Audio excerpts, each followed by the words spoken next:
প্রেগন্যান্সির সময় ডায়াবেটিস কিভাবে sugar monitor করবেন বা সুগার কন্ট্রোল করবেন। মনে রাখবেন, প্রেগন্যান্সি ডায়াবেটিস আর কিন্তু জেনারেল পপুলেশনের ডায়াবেটিস থেকে আলাদা। আপনাকে প্রেগন্যান্সির সময় স্ট্রিক্ট সুগার মনিটরিং করতে হবে। সুগার কন্ট্রোল স্ট্রিক্ট যদি না হয় তাহলে বেবি সাইজে বড় হয়ে যায়, যেটাকে আমরা ম্যাক্রোসোমিয়া বলি, এবং বেবি পেটের ভিতরে খারাপও হয়ে যেতে পারে, যে কারণে স্ট্রিক্ট সুগার মনিটরিং করা খুব প্রয়োজন। যদি আপনাকে ডক্টর মেটফরমিন অথবা ইনসুলিন জাতীয় জিনিস দিতে থাকেন ডায়েট কন্ট্রোল বাদ দিয়ে, তাহলে আপনাকে একটা গ্লুকোমিটার কিনে নেওয়া ভালো, যেটা আপনি বাড়িতে বসে সুগার মনিটরিং করতে পারবেন। ডেইলি আপনাকে 4 বার করে সুগার মনিটরিং করা দরকার নেই, সুগার প্রিক করা দরকার নেই।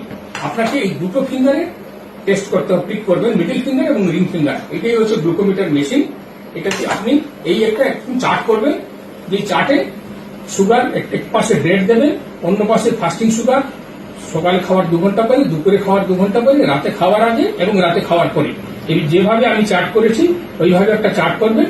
যে কোনো দুটো সুগার যে কোনো 2 বার করে দিনে পিক করবেন। আপনি ফাস্টিং করলেন, ডিনারের আগে করলেন, এইভাবে আমি যেভাবে করেছি এইভাবে মনিটরিং করে এটা লিখে রাখবেন। 15 দিনের একটা সুগার এইভাবে চার্ট যদি করেন, গিয়ে ডাক্তারকে দেখাবেন, তাহলে আপনার ওভারঅল বোঝা যাবে দিনে কিভাবে আপনার সুগার মনিটরিং সুগার